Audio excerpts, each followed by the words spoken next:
Oh my goodness! The Titanic is filling with seawater. All right, we left off on finished chapter 10. Now we are going to start chapter 11. Unsinkable, unsinkable. George whispered those words like a prayer over and over in his mind. He thought of Mr. Andrews, of how sure he was of this ship. But the longer he stared at that water, the foaming green water rising higher every second, the more certain he became.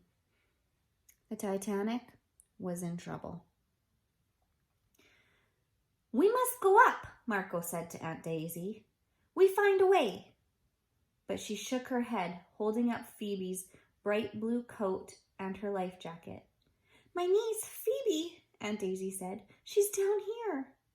George could see she was fighting back tears. George had never seen her look so sad and helpless, not even when Uncle Cliff died. "She came down here looking for me," George said. "We can't find her." Marco's amber eyes became very intent. "An idea," he said. He knelt down and spoke to Enzo in Italian. The boy smiled and nodded. Then Marco hoisted the little boy onto his shoulders. Enzo took a huge breath and screamed, "Phoebe! Phoebe!" People stopped talking and stared up at the little boy with a foghorn voice. "Phoebe! Phoebe!" As a hush fell over the crowd, George heard a faint voice. I'm here. I'm here." The crowd parted and Phoebe appeared, her spectacles crooked, her face pale. She staggered forwards and threw her arms around George, burying her face in his chest. "I found you," she whispered. George didn't bother arguing over who did the finding.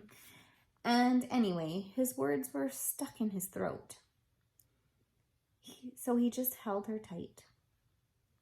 It took some time for Phoebe to calm down enough to tell her story. That is, she had been looking for George and headed for the baggage hold. That she had got caught in the crowd of people rushing toward the back of the ship.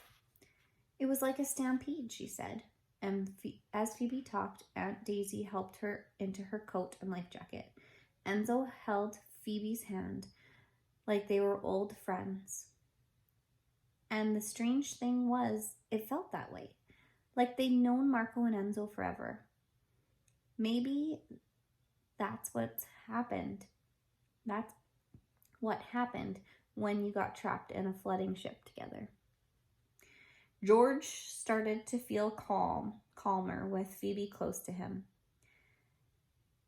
But then came a deep booming sound, a kind of groaning that echoed up all around them. At first, George thought maybe the engines had started up again. But no, this wasn't the sound of the Titanic's mighty engine. The ship catapulted forward. People fell, toppling like dominoes. George was thrown into the wall. Screams and shouts echoed through the hallway. He managed to grab Enzo by the life jacket as he went sailing by him. Enzo just giggled and fell into George's lap. To him, this was a fun game. George hoped he never figured out that it wasn't. "What was that?" Phoebe gasped, digging her finger into George's arm. Nobody answered. But they all knew the Titanic was sinking. "We will go up," Marco said. "How?" Aunt Daisy said. Phoebe grabbed George's hand. "You, Georgie," she said. "What?" George said. "Phoebe's right," Aunt Daisy said. "You know the ship better than anyone." She turned to Marco. "He's explored every inch." George couldn't believe it. They were counting on him? But what if he made a mistake? What if they all got lost? "You can do it," Phoebe whispered. And so George closed his eyes, picturing Mr. Andrews' blueprints in his mind, and he remembered the escape ladders.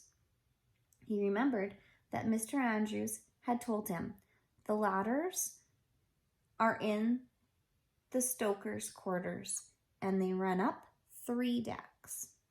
He pointed towards the front of the ship. This way, he said. And that is the end of chapter 11.